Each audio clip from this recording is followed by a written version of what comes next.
After missing out on Damian Lillard, every star that could possibly have been traded in the last 5 years, the Heat get Giannis on their team, man. And we kind of knew this was going to happen, not necessarily with the Heat, but we knew Giannis was going to get traded. But it's good for it to finally be done, man. A lot of people were tired of going through the cycle of, is Giannis going to get traded before the deadline, before free agency, before the draft. Like, the goalposts just kept changing, but it's finally done. And let's take a look at this Heat team, man, because Giannis is one of the best players in the world. They still have Bam Adebayo, Norman Powell, Andrew Wiggins, a lot of good players on their team. And I don't think this was a bad move. But I still don't think their team is good enough to win a championship.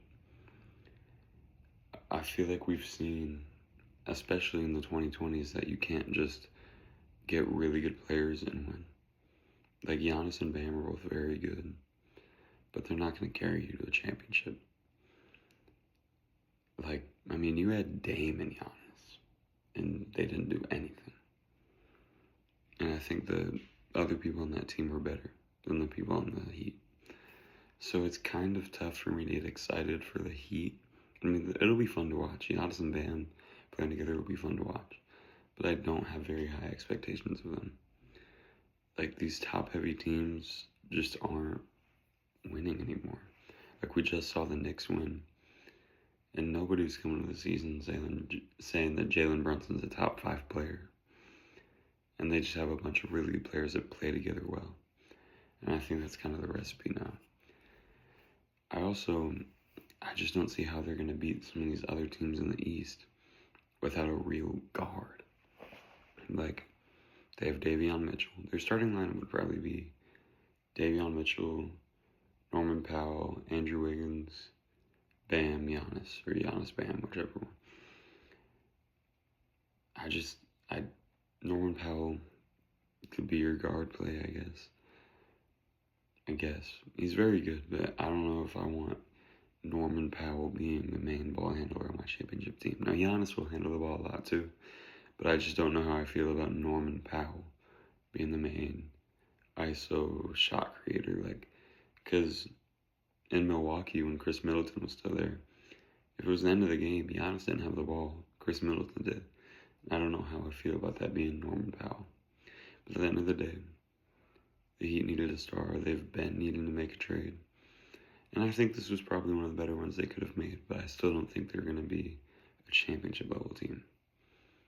On the Bucks side, though, I think this was a great trade. It always surprises me. Now, here it makes sense because it's Giannis, and people are going to bid high for Giannis. But when everyone knows somebody wants to get traded and they still get traded for a lot, like Mikal Bridges is what I'm talking about there. But Giannis is the best Buck of all time. And I think they got a return back that Bucks fans can be happy with. They got Tyler Hero, Khalil Ware, Jaime Jaquez, which that surprised me that they got Jaime Jaquez, but they got Jaime, Kasparis, Jonas, and 3 first-round picks and a pick swap. I think Khalil Ware is going to be really good. That's why I'm high on this package for the Bucks. I think Khalil Ware is going to be possibly a top 5 center in the NBA. He has the potential to be even better. He's big, he's fast, he can block shots, he can shoot a little bit. I really like Khalil Ware. I would want Khalil Ware on my team. But either way, you can maybe get 1 or 2 first-round picks from Tyler Hero. So that's basically like 4 or 5 first-round picks in this trade, and then Khalil Ware counts as basically another one.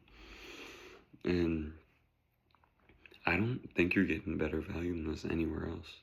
I don't think any team has a better package than what the Heat just gave you. I think this team is set up well to really just tear everything down. You could hopefully trade Tyler Hero, Miles Turner, and then you'll have really just nothing. You have Khalil Ware. And then you can just finally actually tank and not be worried about the Giannis stuff anymore. Overall, I think it's for the Heat, it's a A-, B+. For the Bucks, it's A+, because they got the best return they possibly could have gotten.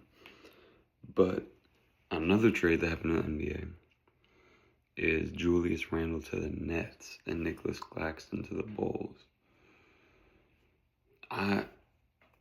This trade, it's kind of a little too early to grade.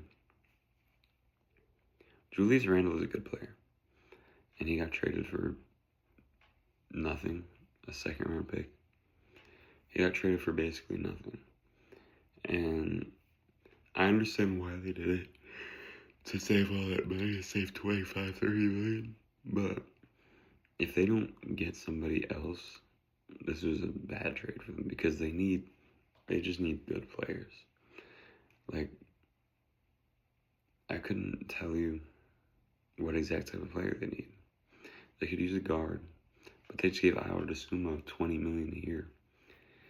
So maybe they think that's their guard of the future. But I think for the Nets, people were talking about it's a bad trade. I think it's a great trade for the Nets. The Nets and the Bulls. This is what you do when you're bad. You take on big contracts to get a few assets in return. That's always been a thing. I think the Nets and the Bulls won this trade. I think Nicholas Claxton's still very good. And I think he'll be able to... I like when rebuilding teams have a big like Nick Claxton, and he's able to give them some type of defense and some type of rebounding. Because a lot of the players they're investing in are creators like Matas Buzelis, and then they'll probably have Caleb Wilson, who is a really good defender and rebounder. But they're going to get a lot of young players. They want to focus on other things. So I like when they get a guy like Nick Claxton. Overall, the Timberwolves need to make a move. I don't know what it could be. They could get Trey Murphy. I don't like that. I really don't know. I mean, you've heard about them trying to get Kyrie, but I don't know how they do that now with Iowa getting $20 million.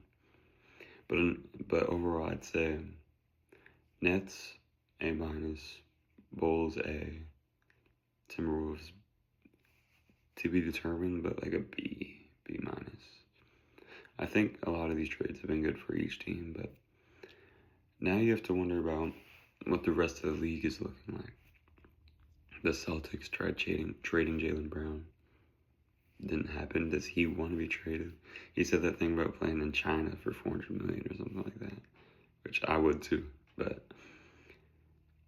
I really don't see what they could get though. I look at the NBA and it's like,